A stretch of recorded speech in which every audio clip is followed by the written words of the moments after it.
Hi everyone, welcome to my Splatoon 2 review. I hope you enjoy. Splatoon 2 starts you off in the hub world, which is filled by people you met online during multiplayer games.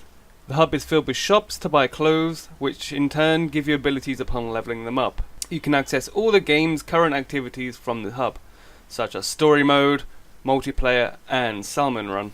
These activities all give rewards, which can change the stats of your weapons, change your clothing abilities, and allow you to buy boosts for extra money and experience points.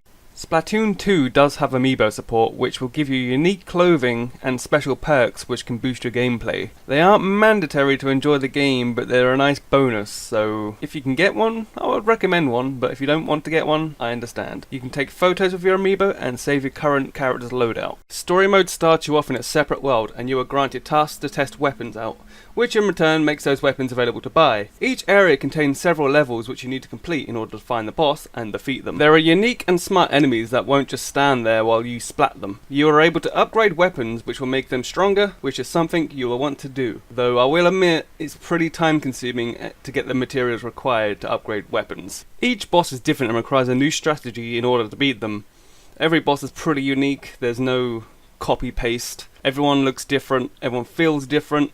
The arenas are slightly different. There's just no way you would feel bored trying to fight these bosses because you have to strategize and figure out what their weakness is and then work around it. Though the bosses won't give you any leeway, they will come straight for you, they won't mess around. Each boss feels good and I would say that's a positive. One of the side activities is Salmon Run, which is a 4-player online co-op mode. You have the choice of playing with randoms or friends. Salmon Run is basically horde mode where you have to defeat hordes of enemy salmons and defeat bosses in order to hit the quota. Every boss is different and has their own weaknesses, such as pop the balloon before it's thrown at you, destroy the pans to lower the boss, etc. These bosses are nothing like the story mode bosses, they are very different, and they can be challenging if ads are still running around after you defeat the boss. After you defeat a boss, they drop power eggs which you take to the basket. This mode isn't for relaxing, as you have both a time limit and a rota to get, or it's game over and you lose rank. So you can say you can gain 40 points, you become an apprentice, you lose a round, you D-rank, back to rookie again. Splatoon 2's multiplayer is fresh with a nice variety of weapons to splat or splash your opponents. The roller, splatter shot and blaster are back,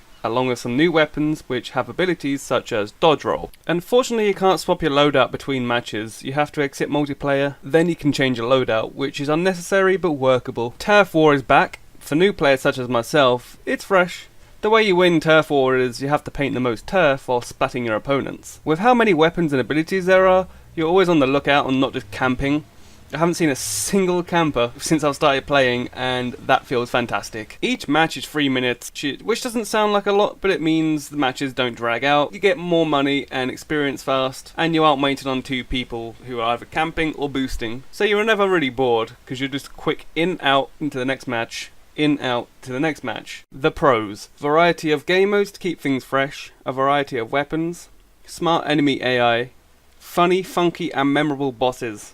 Able to play single player if your Wi-Fi goes down. The game is locked 60 FPS, which keeps things looking good. Map rotation for online multiplayer. Cons? Unable to swap loadout between matches. That's it. That's all I could think of. I couldn't find any other faults. That's it. Final verdict? 9 Squidwards out of 10. If you have a Nintendo Switch, buy it. This game is fantastic, either as a solo or with friends. Seriously. Go straight to your local game store or Amazon or whatever. Get this game now.